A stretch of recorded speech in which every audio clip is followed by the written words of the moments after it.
ان کی اس طرح اچھا خیر، جب آپ نے پھر کسی بھی آپ اس سے بات کر لیتے ہیں، کسی بھی گروپ سے، کسی بھی جو زیارت پہ لے کے جانے والا ہے اس سے بات کر لیتے ہیں، تو اس کے بعد پھر آپ اس کو اپنا پاسپورٹ بھجوا دیتے ہیں. پاسپورٹ کی بھی اوریجنل پاسپورٹ کی ضرورت نہیں ہوتی. یہ میں عراق کے لیے بات کر رہی ہوں، سو فار میں عراق کے لیے بات کر رہی ہوں. آپ کو اپنا اوریجنل پاسپورٹ دینے کی بھی ضرورت نہیں ہوتی. وہ پیپر ویزا لگتا ہے اور وہ آپ کو کاپی کے اوپر فوٹو کاپی آپ ان کو بھجوا دیں اور پکچرز وغیرہ بھجوا دیں. آپ کا ویزا جو ہے وہ آپ کے سالار کی ذمہ داری ہے. سالار اس ریپریزنٹیٹیو کو کہتے ہیں جو آپ کے گروپ کو ہیڈ کر رہا ہوتا ہے. تو آن ورڈس جب میں سالار کا لفظ استعمال کروں تو آپ کو سمجھ جانا چاہیے کہ میں اس گروپ لیڈر کی بات کر رہی ہوں جو گروپ ہماری زیارت ارینج کروا رہا ہوتا ہے. اچھا، اس کے بعد کیا ہے کہ آپ نے ان کو دے دیا، انہوں نے آپ کا ویزا وغیرہ لگوا لیا، وہی ٹکٹ ارینج کریں گے. وہ ایک فکسڈ آپ کو پیکج بتا دیتے ہیں کہ اتنے پیسے آپ نے ہمیں دینے ہیں. ٹھیک ہے، یہ مختلف موقعوں کے اوپر ڈالر میں جو کہ پے کرنا ہوتا ہے، تو ڈالر کے ریٹ کے اوپر نیچے ہونے کی وجہ سے پیسے تھوڑے بہت اوپر نیچے ہوتے رہتے ہیں. مور اوور آج کل جس طرح کووڈ کی سچویشن ہے، اسی طرح ڈفرینٹ ٹائمنگس میں کوئی نہ کوئی سچویشن کسی نہ کسی لحاظ سے چلتی رہتی ہے، یا پاکستان میں ہو گئی یا عراق میں ہو گئی، تو اس کے اکارڈنگ پیسے جو ہیں وہ اوپر نیچے ہوتے رہتے ہیں. ٹھیک ہے، تو اس لیے مطلب میں کوئی فکسڈ اماؤنٹ نہیں بتا سکتی. یہ $1000 سے لے کر آپ کے تقریباً $1100-1200 تک بھی یہ چلا جاتا ہے ایک پیکج. صرف عراق کے لیے میں بات کر رہی ہوں. ٹھیک ہے، تو اچھا، اب وہ کتنے دن کے لیے ہمارا ٹور ارینج کرتا ہے یہ بھی پالیسیز کے اوپر ڈیپینڈ کرتا ہے. جیسے ویسے تو میں پہلے جب گئی تھی تو میں 12 دن کے لیے گئی تھی، لیکن اب جب میں گئی ہوں تو یہ صرف 7 دن کا تھا. تو پالیسی یہ ہے، عراق کی پالیسی یہ ہے کہ وہ آپ کو 7 دن کا ہی دے رہی ہے.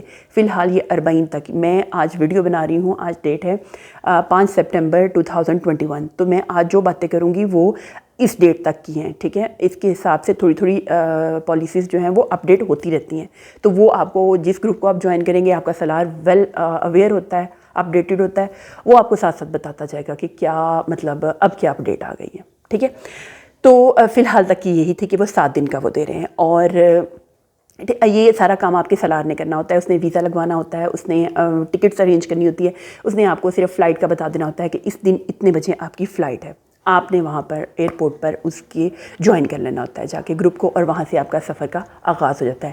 یہ فی الحال میں صرف عراق کی بات کر رہی ہوں. ہمارے جتنے مقامات مقدسہ ہیں اس میں زیادہ تر زیارات جو ہیں وہ عراق میں موجود ہیں. عراق میں ہی کربلا ہے. بہت کم لوگوں کو یہ بات لوگوں کے علم میں ہے کہ کربلا الگ سے ایک کنٹری نہیں ہے. کربلا ایک سٹی ہے جو کہ عراق ملک کے اندر آتا ہے. اور واقعہ کربلا سے ریلیٹڈ جتنے بھی شہداء ہیں ان سب کی جو زیارات ہیں وہ کربلا میں عراق میں موجود ہیں. ٹھیک ہے، اب اکثر لوگ پوچھتے ہیں کہ حضرت امام حسن یا جو باقی امام ہیں سارے، کیا وہ سارے کے سارے کربلا میں ہیں یا عراق میں ہیں؟ تو ایسا نہیں ہے. تھوڑا سا آپ ہسٹری کو اگر دیکھیں تو جو واقعہ کربلا ہے وہ حضرت امام حسین علیہ السلام سے سٹارٹ ہوا. اس سے پہلے حضرت علی اور حضرت امام حسن وہ گزر چکے ہوئے تھے، ان کا وقت گزر چکا ہوا تھا. اور ان میں سے حضرت علی عراق میں ہی تھے، کوفہ میں، وہاں پہ ان کی مسجد کوفہ میں شہادت ہوئی تھی. دیٹس وائی ان کا بھی عراق میں ہی ہے، کیونکہ کوفہ بھی عراق کا ہی شہر ہے. لیکن حضرت امام حسن جو کہ دوسرے امام تھے، ان کا جو مرکز ہے وہ جنت البقیع میں ہے، کیونکہ وہ مدینہ میں تھے تو ان کی وہاں پہ شہادت ہوئی تھی اور وہیں پہ ان کا مدفن ہے. ٹھیک ہے، تو یہ میں آپ کو ساتھ ساتھ بتاتی جاؤں گی، بلکہ جب میں اپنی ڈاکومنٹری دکھاؤں گی آپ کو تو آپ کو آئیڈیا ہو جائے گا کہ یہ یہاں پہ عراق میں کون کون سی زیارات کے مقام ہیں. ٹھیک ہے، یہاں پہ اور بھی امام ہیں، لیکن زیادہ جو پرومیننٹ اور سگنیفیکنٹ جس وجہ سے ان زیارات کو وہ ملا ہے وہ شہدائے کربلا کی وجہ سے ہے. تو کربلا میں جو سب سے مین زیارات ہیں وہ حضرت امام حسین علیہ السلام اور حضرت غازی عباس کی ہیں، جو آپ نے اکثر ٹی وی میں ڈاکومنٹریز وغیرہ میں دیکھا بھی ہوگا کہ بین الحرمین کا ایک ایریا ہے جہاں پہ ایک طرف ایک روضہ ہے، دوسری طرف دوسرا روضہ ہے. وہ ایگزیکٹلی کربلا ہے. اور اس کے ایک طرف حضرت امام حسین علیہ السلام کا روضہ ہے، دوسری طرف حضرت غازی عباس کا روضہ ہے، اور اس کے درمیان والی جگہ کو بین الحرمین کہتے ہیں.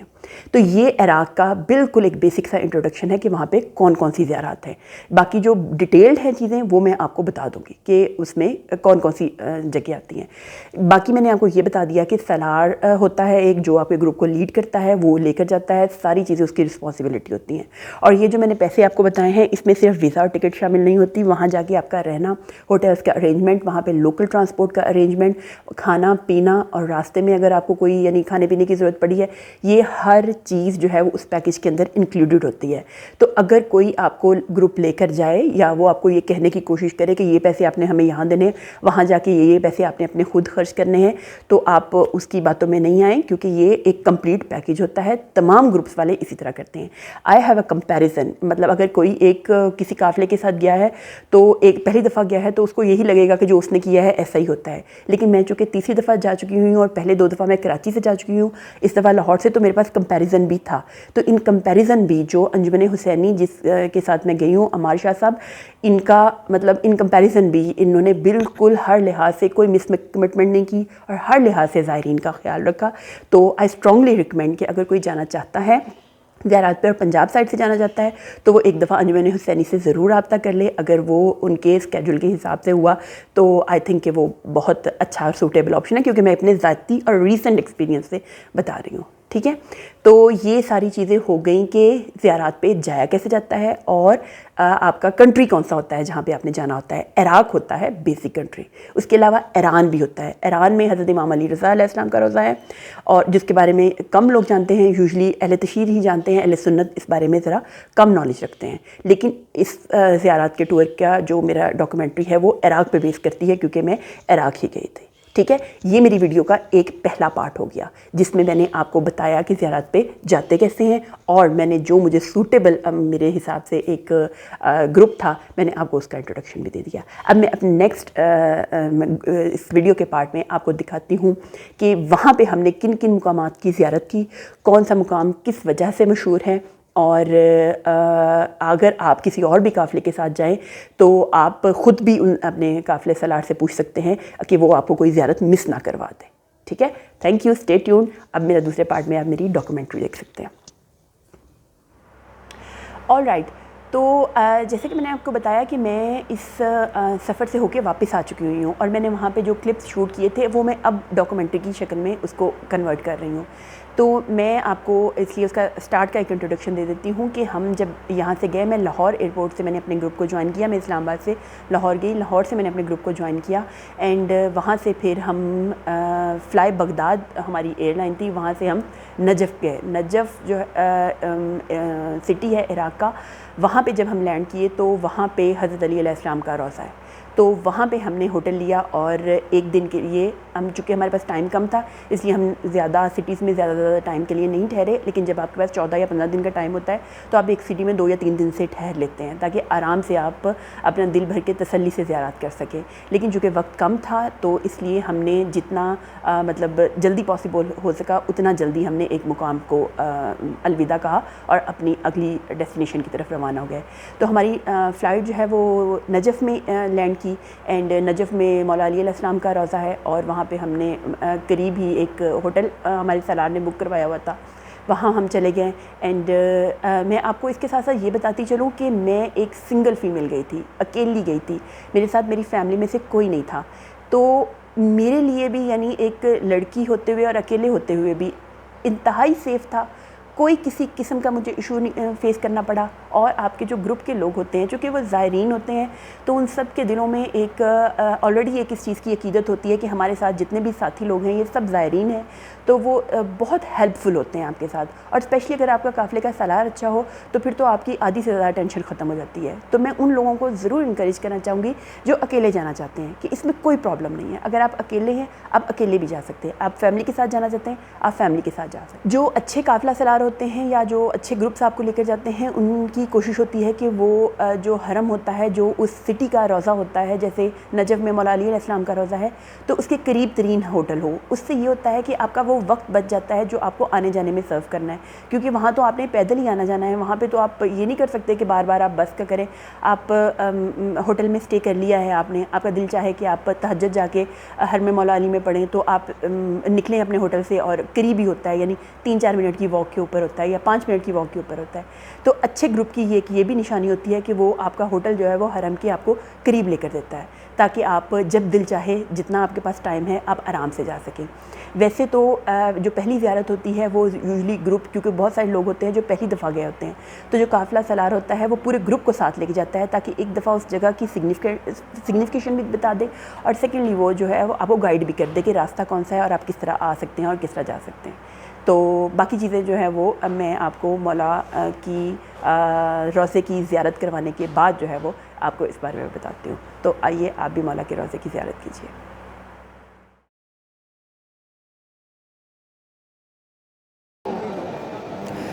یہ نجف ایئرپورٹ ہے۔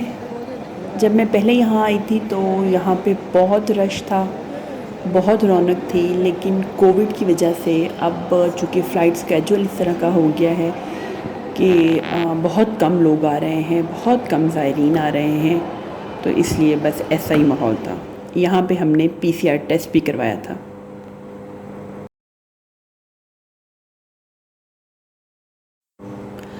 نجف میں ہوٹل میں چیک ان کرنے کے بعد ہماری پہلی منزل مولا علی علیہ السلام کا حرم تھا۔ یہ آپ مولا کے اندرونی مناظر دیکھ سکتے ہیں روضے کے۔ یہ بھی اندرونی مناظر ایک جو بالکل مین بیرونی دروازہ ہے اس سے انٹر ہونے کے بعد کے ہیں، اور یہ بھی صحن ہے جہاں پہ لوگ نماز پڑھتے ہیں، زائرین بیٹھتے ہیں، عبادات کرتے ہیں۔ اس سے بھی جب ہم اندر انٹر ہو جاتے ہیں تو اندر مولا کی ذریعے اس کی بھی میں آپ کو زیارت کرواتی ہوں۔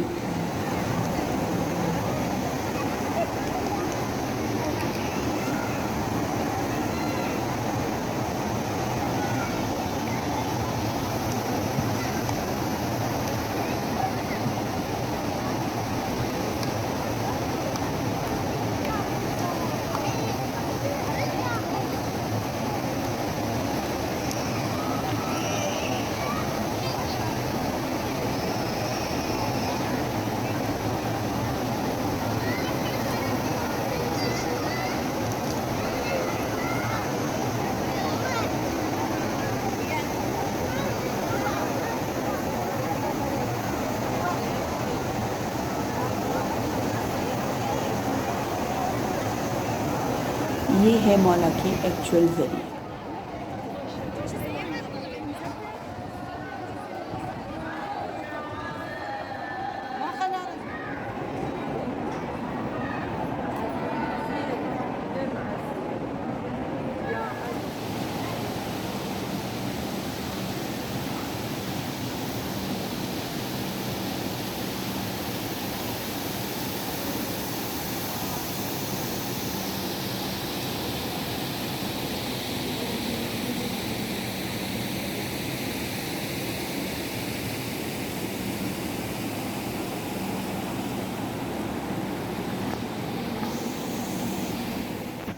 یہ وادی السلام ہے۔ یہ دنیا کا سب سے بڑا قبرستان ہے، جہاں ایک اندازے کے مطابق 70,000 انبیاء مدفن ہیں۔ 70,000 انبیاء کی قبروں کا ایگزیکٹ تو پتہ نہیں ہے، مگر یہ معلوم ہے کہ یہاں پہ 70,000 انبیاء کی قبریں ہیں۔ یہ ایک بہت بڑا قبرستان ہے، اور اس میں آپ کو جیسے نظر آ رہا ہوگا کہ اس کا سٹائل ڈیفرنٹ ہے تھوڑا سا قبروں کا۔ تو یہاں پہ حضرت صالح اور حضرت ہود ان کی قبروں کا پتہ ہے جو آپ دیکھ سکتے ہیں۔ باقی یہاں پہ قبریں جو ہیں وہ بیسمنٹ میں بھی بنی ہوئی ہیں، ایسے آپ نیچے اتر کے جائیں تو نیچے بیسمنٹ میں بھی قبریں ہیں۔ ساتھ ساتھ رہے اور ہر مقام کی کیونکہ نماز ہے، یہاں پہ مقامات بہت زیادہ ہیں۔ اس کے بعد ہم نے کچھ کوفہ کی زیارات کی۔ کوفہ از اے ٹوین سٹی ود نجف، تو ہم اسٹے ہمارا ادھر ہی تھا، یعنی نجف میں ہی تھا ہمارا ہوٹل میں، اور وہاں سے ہم بائی روڈ بالکل قریب 15-20 منٹ کی ڈرائیو کے اوپر کوفہ کی زیارات کے لیے گئے، جن میں سب سے پہلے یہ مسجد سہلہ ہے جو آپ دیکھ رہے ہیں، اور اس کی سگنیفیکیشن یہ ہے کہ جب امام زمانہ کا ظہور ہوگا تو وہ اس کو اپنا بیت المال بنائیں گے، اس کو اپنا ایک سینٹر بنائیں گے جہاں سے وہ سارے معاملات کو آپریٹ کریں گے۔ اس مسجد میں بہت سارے ایسے مقامات ہیں جو انبیاء سے منسوب ہیں، جو ائمہ سے منسوب ہیں، تو ان جگہوں کی اپنی اپنی نماز ہوتی ہے جو آپ پڑھ سکتے ہیں۔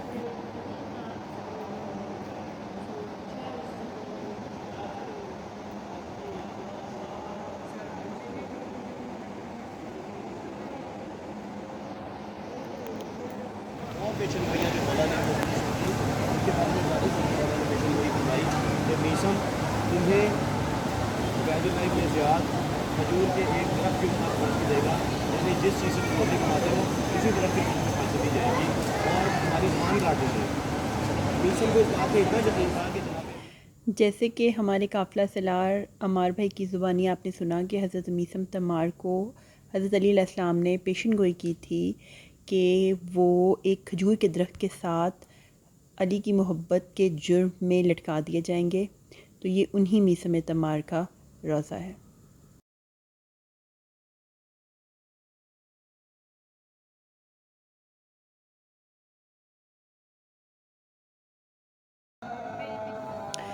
یہ ہے مسجد کوفہ جہاں حضرت علی علیہ السلام کی شہادت ہوئی۔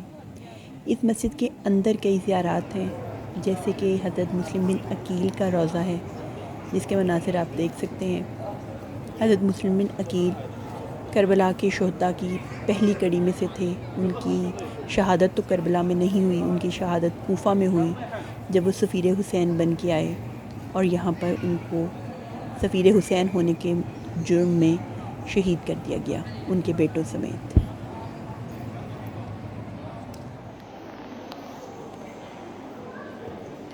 مسجد کوفہ میں ہی مختار صفی اور عروہ بنت ہانی کے روضے بھی ہیں۔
مسجد کوفہ کے بالکل ساتھ یہ حضرت علی علیہ السلام کا گھر ہے اور یہ وہ کنواں ہے جو حضرت علی علیہ السلام کے گھر میں موجود تھا۔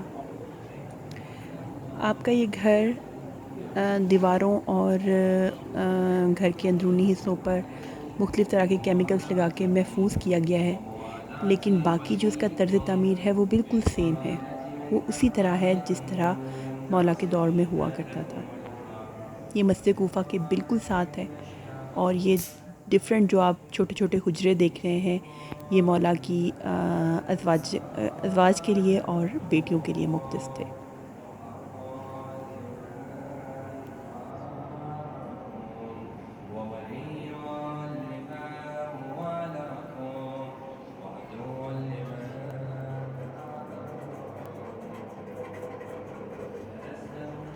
آلرائٹ، تو میں نے نجف میں جو میجر زیارات تھیں وہ آپ کو دکھا دیں، اور چونکہ میں نے آپ کو بتایا ہے کہ میں نے آنے کے بعد ڈاکومنٹری کو کمپائل کیا ہے تو کچھ چیزیں تھوڑی بہت اگر اوپر نیچے ہیں تو مطلب آئی ہوپ کہ آپ اس کو اگنور کر دیں گے۔ آلرائٹ، نجف کے بعد پھر ہم بائی روڈ آئے کازمین ایک چھوٹا ایریا ہے جو بغداد میں ہے۔ بغداد ایک بڑا سٹی ہے اور بغداد کی میں کچھ امام ہیں جن کے مدفن ہیں، اور اس کے علاوہ بغداد میں جو حضرت شیخ عبد القادر جیلانی ہیں جو اہل سنت ہمارے بھائیوں کے بہت معتبر بزرگ ہیں اور ہم بھی ان کی عزت کرتے ہیں، اور اس دفعہ ہم نے زیارت کی، ان کے روضے کی بھی زیارت کی، حالانکہ یوزلی جو اہل تشیع گروپ ارینج کرتے ہیں وہ یہ نہیں کرتے، لیکن میں نے جیسے آپ کو بتایا کہ ہمارا سالار انتہائی کوآپریٹو اور انتہائی ایک پازیٹیو اچھے انسان تھے، تو ہمارے گروپ میں بھی 2-3 اہل سنت لوگ تھے جس کی وجہ سے ان کے عقیدت اور جذبات کو مد نظر رکھتے ہوئے ہم نے ایک یہ ایڈیشنل زیارت بھی کی تھی۔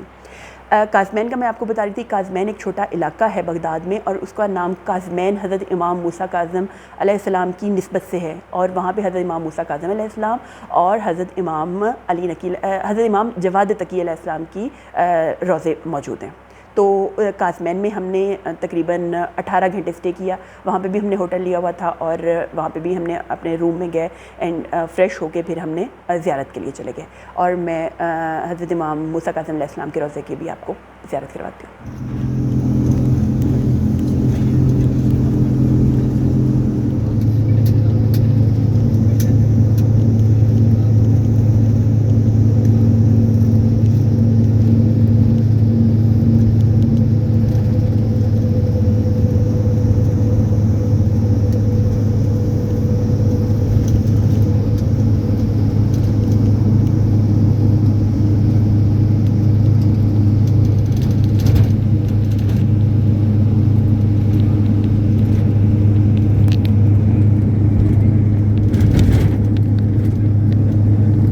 بغداد کے راستے میں یہ سامرا ہے جہاں پہ امام زمانہ کی غیبت کبریٰ کا بھی مقام ہے، جس کی آپ یہ ویڈیو دیکھ سکتے ہیں۔ یہاں پر امام زمانہ کا دسترخوان بھی ہوتا ہے، جہاں سے زائرین کو فری میں کھانا دیا جاتا ہے۔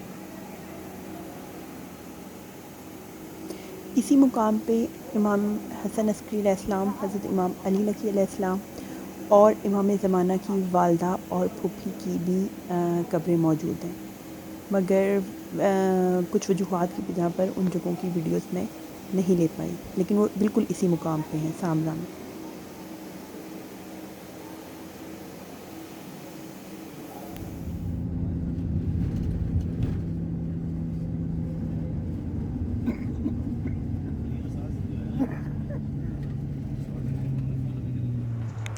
امام موسیٰ کاظم علیہ السلام کے روضے پہ ہاتھی دینے کے بعد ہمارے پاس وقت بہت کم تھا، اس لیے ہم نے فوراً سے واپس ہم نے اپنا سفر دوسری ڈیسٹینیشن کے لیے سٹارٹ کر دیا، اور ہم کربلا کے لیے روانہ ہو گئے۔ اب یہ ایک لمبا راستہ ہے، یہ تقریباً 7-8 گھنٹے کا راستہ بنتا ہے۔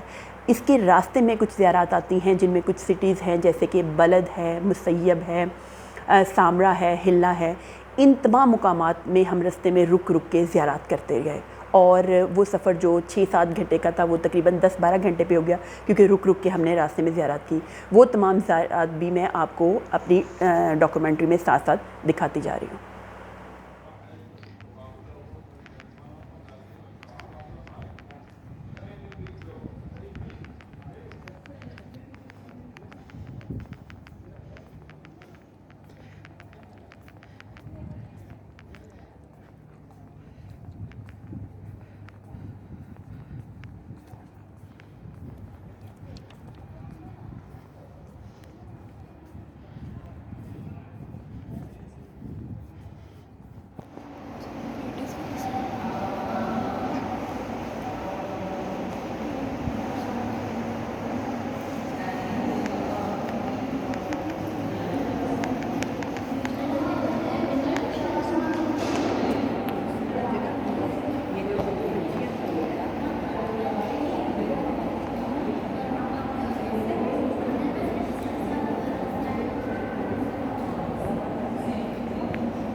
یہ ایک جگہ جہاں میں اپنے پہلے زیارات کے ٹرپ میں نہیں آئی تھی، وہ ہے حضرت بہلول کا مزار۔ بہلول حضرت علی علیہ السلام کا بہت بڑا محب تھا اور ہارون رشید کے دور میں تھا۔ یہ روضے ہیں حضرت مسلم بن عقیل کے دونوں صاحبزادوں کے، محمد اور ابراہیم، جن کو کوفہ میں شہید کیا گیا تھا، اور حالات کی گردش کی وجہ سے ان کی باڈیز جو ہیں وہ پانی میں بہہ کے یہاں تک آ گئی تھیں اور یہاں پہ ان کی تدفین ہو گئی تھی۔ ان کے نام محمد اور ابراہیم تھے۔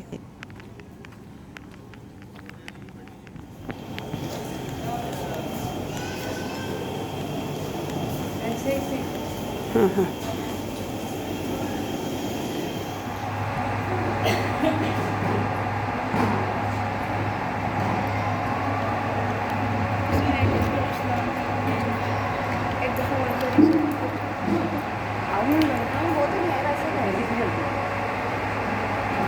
اندر ہو جائے۔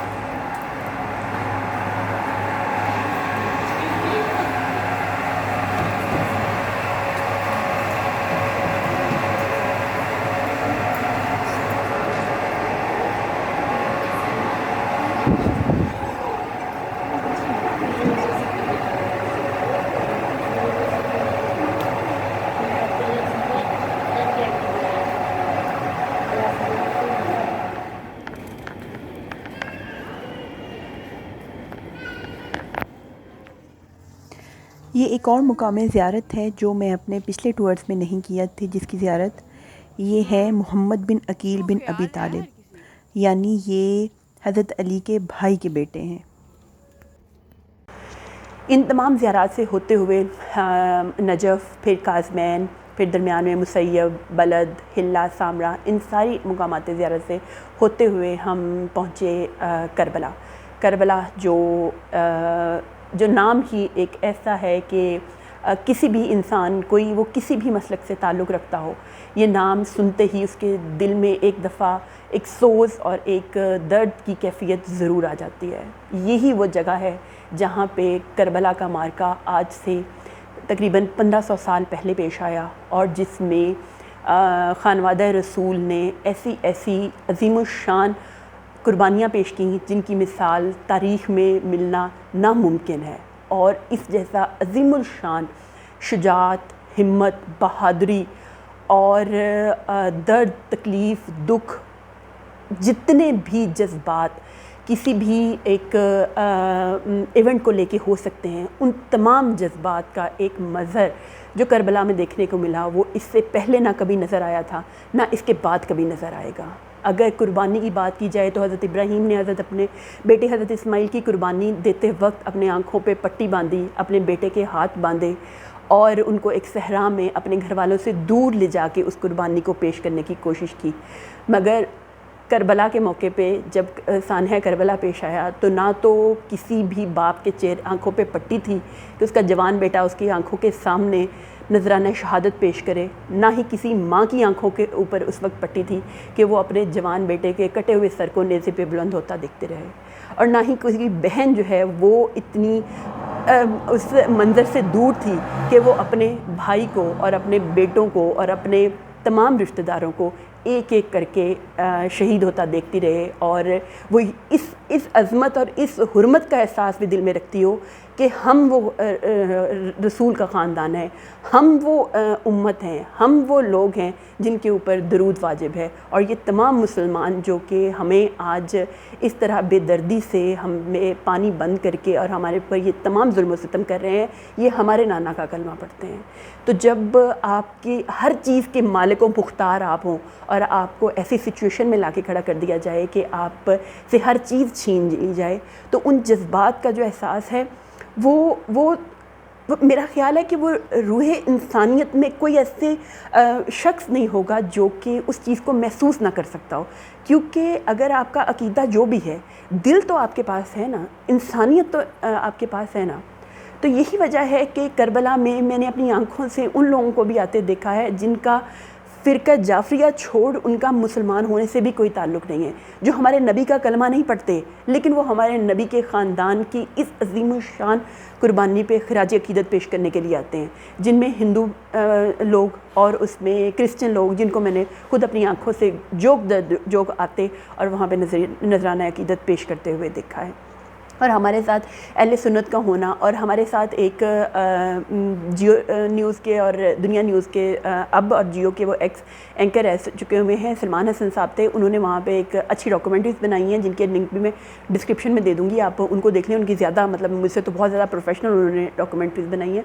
تو انہوں نے بھی اس ٹاپک کو بہت زیادہ ہائی لائٹ کیا کہ یہ جگہیں ایسی ہیں جن کو ہمیں کسی بھی فرقے کے ساتھ ان کو نہیں کرنا چاہیے، کسی بھی فرقے کے ساتھ نہیں جوڑنا چاہیے۔ یہاں پہ جو بھی انسان اپنے آپ کو انسان سمجھتا ہے وہ ایک دفعہ واقعہ کربلا کو تھوڑا سمجھے اور اس کے بعد یہاں پر آ کر ایک دفعہ دیکھے کہ وہ کیسے لوگ تھے جنہوں نے ایک ویران جگہ کو اپنی عظیم قربانی سے آباد کر دیا۔ عراق کی اکانومی کا میجر دار و مدار زیارات کے اوپر ہے، اور کبھی کربلا ایک ایسا خطہ ہوا کرتا تھا جہاں سے لوگ گزرنے سے بھی ڈرتے تھے، قافلے گزرا بھی نہیں کرتے تھے۔ تو یہ حسین علیہ السلام کا اعجاز ہے کہ انہوں نے ایک ویران جگہ کو قبرستانوں کے ذریعے آباد کر دیا، ورنہ قبرستانوں سے بستیاں آباد نہیں ہوتی، ویران نہیں ہوتے۔ یہ مولا کا اعجاز ہے۔ تو آپ میرے ساتھ مولا کی ان تمام زیارات کو آپ دیکھیں اور ان کو فیل کریں۔ اور ایک اور چیز میں آپ کو بتا دوں کہ یہاں سے آ کے کوئی بھی بندہ آپ کو اپنا ایکسپیرینس بتائے گا کہ اس نے یہاں کے کیسا فیل کیا، تو آپ کبھی بھی یہ نہیں کہہ سکتے کہ آپ وہاں جائیں گے تو آپ بھی ویسا فیل کریں گے۔ یہ اپنے آپ میں ایک معجزہ ہے کہ جو یہاں جاتا ہے وہ اپنی احساس اور اپنی فیلنگ لے کے آتا ہے۔ ہر کسی کے احساس اور فیلنگ ایک جیسے نہیں ہو سکتے۔ ایون میں ذاتی طور پہ سمجھتی ہوں کہ میں 3 دفعہ گئی ہوں اور تینوں دفعہ میرا ایکسپیرینس ڈفرینٹ ہے، ہر دفعہ کی میری کیفیت ڈفرینٹ ہے، ہر دفعہ کا میرا جو میری اسپرچل اپروچ تھی ہر دفعہ کی وہ ڈفرینٹ تھی۔ اس لیے ہر انڈیویجول کی یہ اپنی سوچ ہے۔ تو آپ خود جا کے جو فیل کر سکتے ہیں وہ آپ کو کوئی نہیں بتا سکتا، اور جو آپ فیل کر سکتے ہیں وہ آپ کسی کو نہیں بتا سکتے۔ آئیں مولا حسین علیہ السلام کے حضور نذرانہ عقیدت پیش کریں۔ یہ بین الحرمین ہے، ایک طرف حضرت غازی عباس علیہ السلام کا روضہ ہے اور دوسری طرف امام حسین علیہ السلام کا روضہ ہے۔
یہ روضہ ہے حضرت غازی عباس کا، جن کو قمر بنی ہاشم، علمدار حسینی اور اس کے علاوہ کئی ایسے القابات سے پکارا جاتا ہے جن سے ان کی شان اور قدر و منزلت کا پتہ چلتا ہے۔ روایات کے مطابق جب ہم کربلا پہنچتے ہیں تو ہمیں پہلے حاضری حضرت غازی عباس کے روضے پہ دینی چاہیے اور وہاں سے اجازت طلب کر کے امام حسین علیہ السلام کے روضے کا رخ کرنا چاہیے۔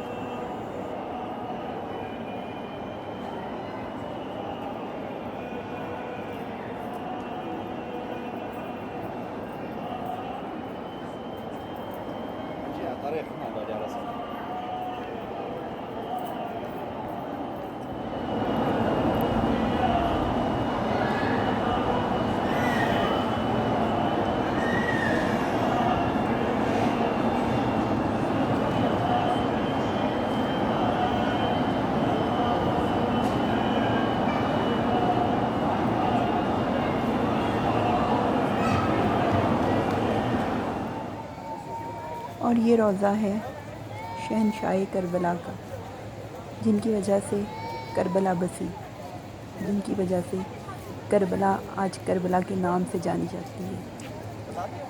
امام پاک کے روضے پہ اندر موبائل لے جانا الاؤ نہیں ہے، اس لیے میں نے ان کے باہر سے ہی روضے کو کیپچر کیا ہے۔ اور ان کے روضے کے 8 دروازے ہیں اور 8 دروازوں کے اوپر ان کے مختلف ٹائٹلز لکھے ہوئے ہیں۔ میں نے کوشش کی ہے کہ ان دروازوں کو کم سے کم دکھا سکوں، جیسے یہاں پہ السلام علیکہ یا قتیل الابراک لکھا ہے، جس کا مطلب ہے کہ سلام ہو اس پر جسے تڑپا تڑپا کے مارا گیا۔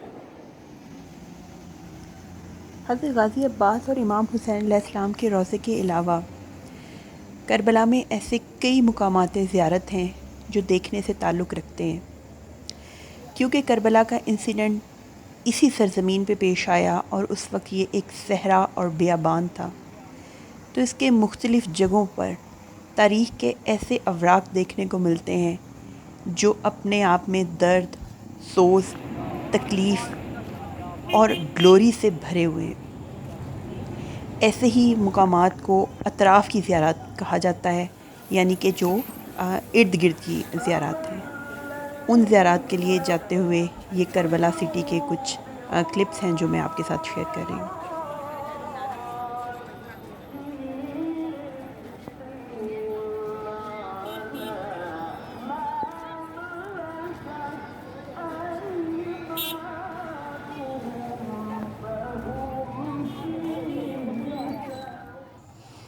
یہ وہ نہر ہے جسے نہر فرات کے نام سے جانا جاتا ہے، اور کربلا کا واقعہ اس نہر کے ذکر کے بغیر ادھورا ہے، کیونکہ یہی وہ نہر تھی جس کا پانی آقازادیوں کے لیے اور اہل بیت کے لیے بند کر دیا گیا تھا۔ فرات ایک دریا ہے جو کہ پورے عراق میں سے گزرتا ہے، کم و بیش پورے عراق میں سے گزرتا ہے۔ تو اسپیسیفکلی وہ پارٹ جو کربلا سے متصل ہے اور جہاں سے آپ کا پانی بند کیا گیا تھا، اس کو نہر القمہ کہتے ہیں۔ اور یہ جو آپ کو درمیان میں ایک مارک نظر آ رہا ہے جو کہ ایک پلر کی طرح ہے، یہ وہ مقام تھا جہاں پہ حضرت غازی عباس علیہ السلام نے اپنا گھوڑا اتار لیا تھا اور پانی پہ دسترس حاصل کر لی تھی، پانی کو ہاتھ پہ ڈال کے تو فضا میں پھینک دیا تھا اور فرمایا تھا کہ میرے لیے اس پانی کی 3 دن پیاسا ہونے کے باوجود یہ اہمیت ہے کہ جب تک میں خیمہ گاہ میں پانی نہ پہنچا لوں مجھ پہ پانی کا ایک بھی قطرہ حرام ہے۔ آپ نے اپنے گھوڑے سے پانی پینے کا کہا، لیکن گھوڑے نے بھی اپنی بے زبان ہونے کے باوجود پانی پینے سے انکار کر دیا۔ وفا کا وہاں یہ عالم تھا کہ انسان تو انسان، جانور بھی وفا کرنے کو راضی تھے۔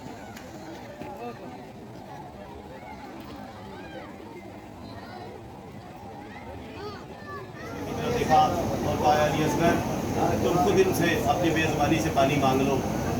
علی اصغر علیہ السلام نے جب مسکرا کر فوج اشقیاء کی طرف دیکھا تو تاریخ یہ لکھتی ہے کہ فوج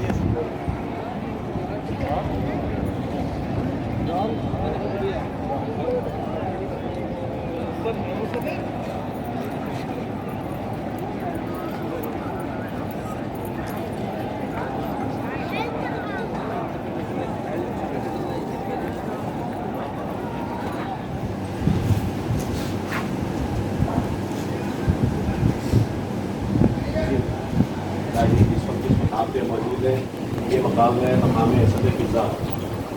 جب امام حسین علیہ السلام کو شہید کر دیا گیا تو عمر بن سعد نے اپنی فوج کو حکم دیا کہ ان کے لاشوں کو ایک جگہ پہ اکٹھا کریں اور ان کو گھوڑوں سے حمال کر دیں، یعنی کہ عام زبان میں گھوڑے ان لاشوں کے اوپر دوڑا دیے جائیں۔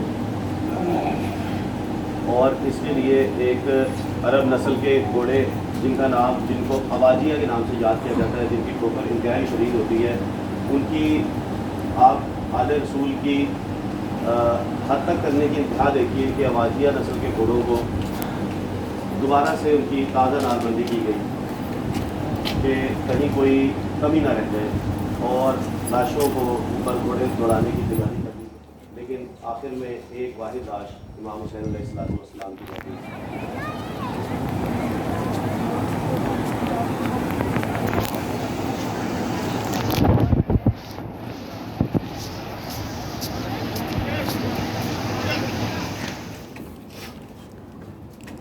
صرف نا وہ لینا ہے، مجھے نہیں لینا ہے، صرف ادھر سے بھی لائٹ آن کرنا، لائٹ فلیش آن کرنا۔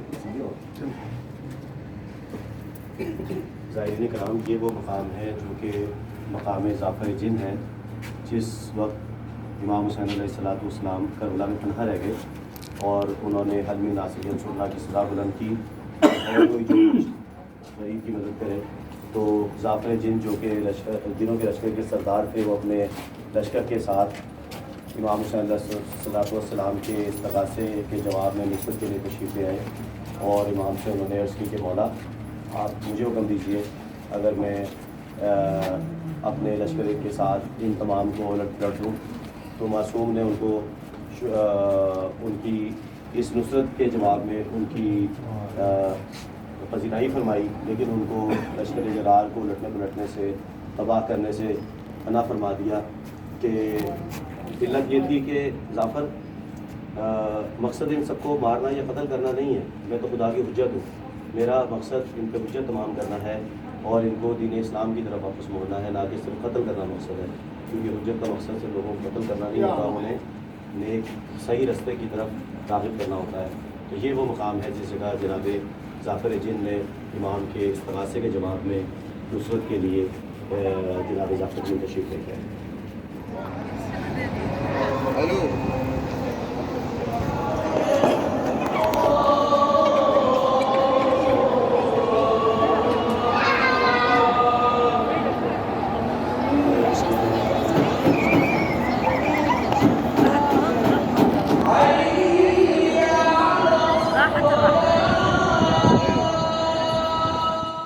یہ روضہ ہے جناب حر کا، جو کربلا کے پہلے شہید تھے۔ ابھی وہ مردوں کو بتا رہے ہیں، میں نے کھڑی ہو جو ادھر زری کے ساتھ تصویر ڈالتے۔